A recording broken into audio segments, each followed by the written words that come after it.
Shalom saudara sekalian, puji Tuhan kita masih diberi kehidupan, puji Tuhan karena kita masih bisa menikmati suasana tentram damai dan kami percaya Tuhan pasti menolong kita untuk hidup kita hari ini. Pada pagi ini, saudara sekalian, saya ingin menyampaikan tema renungan pendek yang saya beri judul Hidup yang Membawa Dampak Positif. Teksnya diambil dari teks Injil yang sangat terkenal, yaitu Injil Matius pasal 5 ayat 13 dan 14. Berbunyi demikian. Kamu adalah garam dunia. Jika garam itu menjadi tawar, dengan apakah ia diasinkan? Tidak ada lagi gunanya selain dibuang dan diinjak orang. Kamu adalah terang dunia. Kota yang terletak di atas gunung tidak mungkin tersembunyi.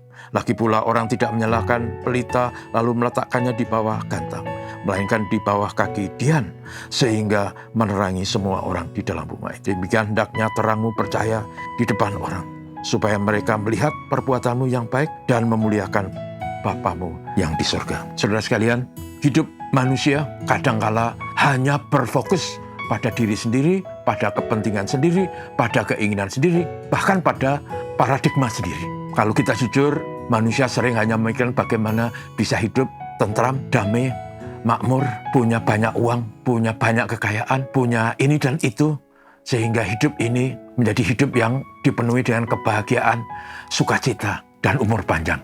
Tetapi saudaraku, Tuhan Yesus mengajar kepada orang percaya, kepada saudara dan saya, supaya hidup kita bukan saja hanya berfokus kepada hal-hal yang menyentuh kehidupan kita, tapi kita juga harus bisa berbuat sesuatu bagi sesama. Makanya saya katakan hidup yang memberi dampak positif bagi sesama.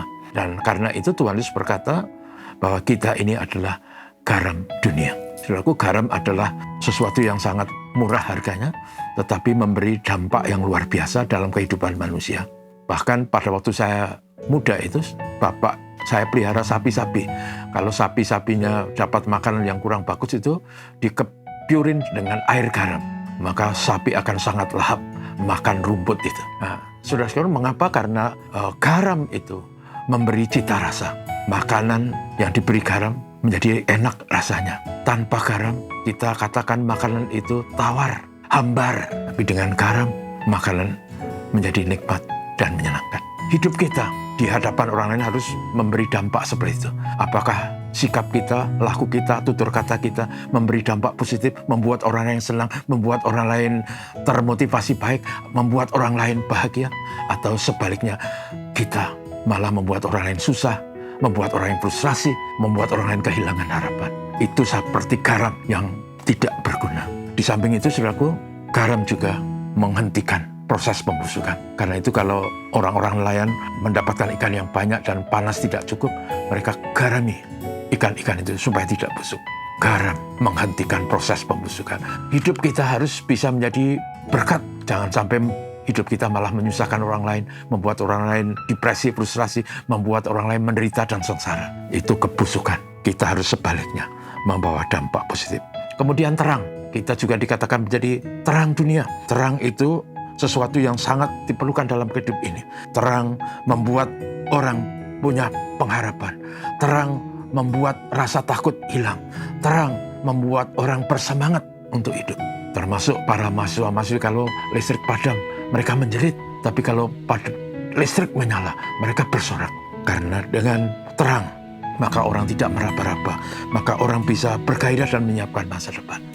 Karena itu, saudaraku, hidup kita harus menjadi hidup yang membuat orang lain bergairah, senang terhadap kata-kata kita, senang mendengar kata-kata kita, senang melihat tingkah laku kita, senang apa yang kita lakukan, memotivasi orang lain menjadi terang bagi orang lain. Semoga di tahun 2026 ini hidup kita berdampak positif bagi sesama, karena itulah kehendak Tuhan bagi kita. Mari kita berdoa. Terima kasih, kami dinasihati supaya hidup kami menjadi hidup yang memberi dampak positif bagi sesama, bukan hanya mengejar kepentingan dan kesenangan sendiri.